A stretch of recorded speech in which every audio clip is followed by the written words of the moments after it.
Honest to the ancestors and love to the world. Welcome back to it, ladies and gentlemen. This is the second episode of the Detox series.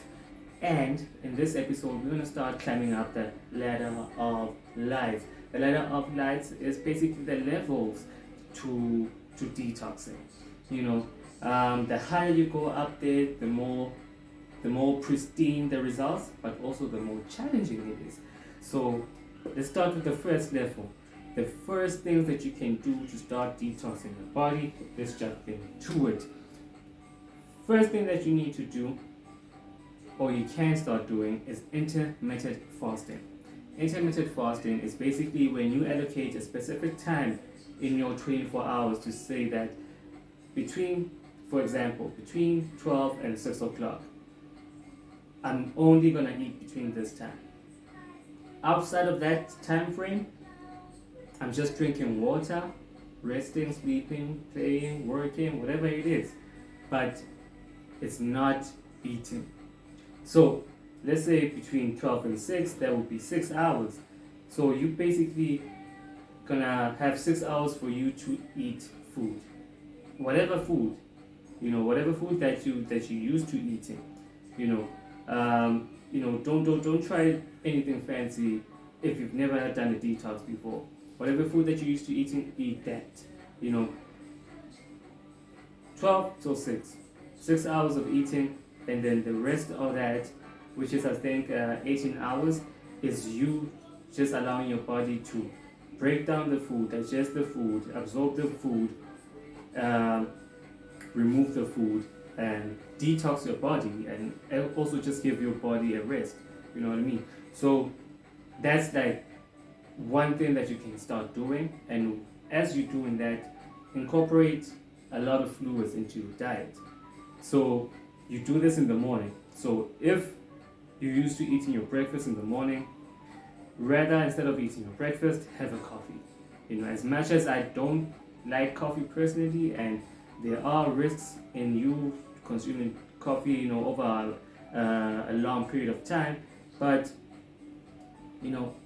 drink coffee, because we don't want to shock your system too much. We don't want to put you in a state of homeostasis, or get your body to try to run back into a state of homeostasis where it's like, I miss these foods in the morning. At least give it something. These are not negotiations. So have your coffee, have your teas, have your juices, have your liquids all through the morning. And if you do feel hungry, have a fruit smoothie. Don't put yogurt in it. The moment you put yogurt in it, it is no longer a fruit smoothie, and it is just nyash. You heard? Hi then. So once you've established your time frame for your intermittent fasting, then we do something called load reduction. What we basically mean by that is that you reduce the amount of food that you can eat. So if during that time where you now are intermittent fasting or doing your intermittent fasting, and you eat it between 12 and 6, and you're having maybe two meals or 3 meals during that time, let's say you're having, on average, one of your meals is like a big bowl of pap and stew. Then cut that into half. Eat half of what you were eating, and then just go with that. Your system and your body will get used to it. Need I also remind you that your stomach technically, not even technically, factually, if you ball up your fist, this is the size of your stomach. This. It varies for everyone. Proportionally, this is the size of your stomach. And when you eat like large quantities of food, your stomach expands. That's why you have a big belly. That's why you have to untie your belt every time you've had like a hefty meal, because it not fits now your stomach. Your stomach had to now stretch itself. And now if you do this over a long period of time, this can lead to ulcers. So watch out with that. After you've incorporated your load reduction into your intermittent fasting, then we start looking at removing certain foods. The first thing that you want to remove is sugar. That is the first thing that you want to remove. And I don't mean simple sugars from fruits and vegetables. I'll talk about complex sugars, processed sugars. That is the number one thing that you want to remove. Second thing that you want to remove is starches. Remove any type of starches. I promise, remove any type of starches, especially for people who are trying to lose weight. This right there will help like your goal. I don't know, damn, it'll help you so much. Cause one of the main things that causes constipation isn't the meat, isn't the dairy, isn't the sugar, it's the starch. Cause it acts as a binder, it acts like glue. Like starch is glue technically, So that's the second thing you want to remove. You know what I mean? Third thing that you want to remove is meat.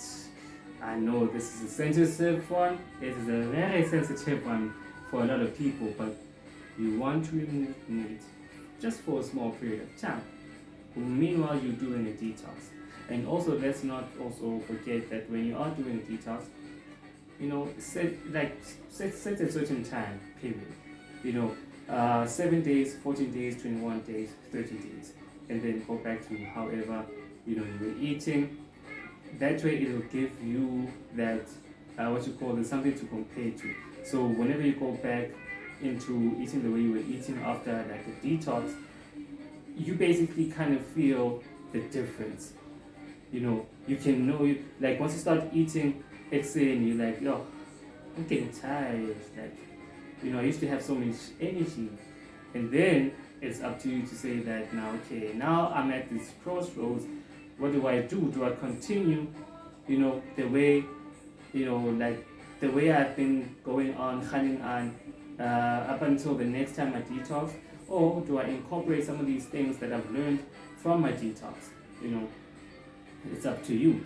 And then the last thing that you can do, and I highly recommend this, is to incorporate a fruit bowl into your meals. One fruit bowl, a bowl. Put fruits inside. I don't even care if you use bad combinations with it. Just don't put yogurt in it. If you want to have that in a form of a smoothie, go ahead and do that. Don't put yogurt in it. Thank you.